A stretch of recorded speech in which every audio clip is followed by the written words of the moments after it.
ख्वाब में गार देखना एक अहम और गहरे मायनों की अलामत हो सकता है। इस्लामी ताबीरात के मुताबिक गार मुख्तलिफ तरीकों से समझी जा सकती है और इसकी ताबीर ख्वाब के सियाको सबाक पर मुनहसर है। गार एक महफूज जगह की नुमाइंदगी करता है जहाँ कोई शख्स दुनिया की मुश्किलात से पनाह लेता है।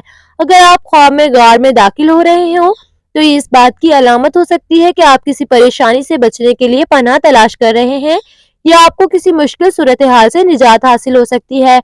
गार इस्लामी तारीख में एक मुक़द्दस मकाम की अलामत भी हो सकती है, जैसे गारे हिरा जहाँ हज़रत मोहम्मद सल्लल्लाहु अलैहि वसल्लम पर वही नाजिल हुई।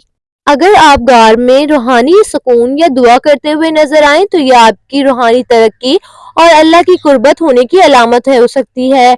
गार में दाखिल होना एक अलामत हो सकता है कि आप अपने अंदर की गहराइयों में जाकर खुद की हकीकत और मसाइल का सामना कर रहे हैं। बाज़ औक़ात गार को तन्हाई की अलामत भी समझा जाता है। अगर आप गार में अकेले हैं और किसी से नहीं मिल रहे तो यह आपकी जिंदगी में तन्हाई या अलैदगी की हालत की तरफ इशारा कर सकता है।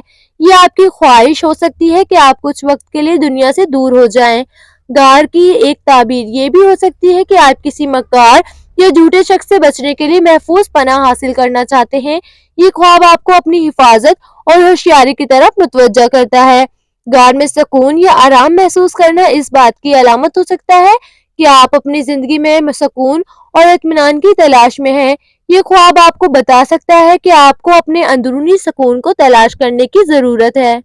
हज़रत इब्न सीरीन के मुताबिक गार ख्वाब में एक पनाह की अलामत हो सकती है। ये ख्वाब इंसान की रूहानी पनाह, इत्मीनान या दुनिया के गौर व फिक्र से बचने की ख्वाहिश की तरफ इशारा करता है।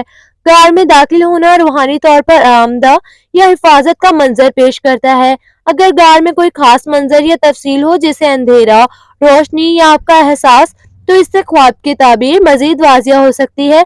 आप हमें कमेंट बॉक्स में जरूर बताएं। Thanks for watching. Allah Hafiz.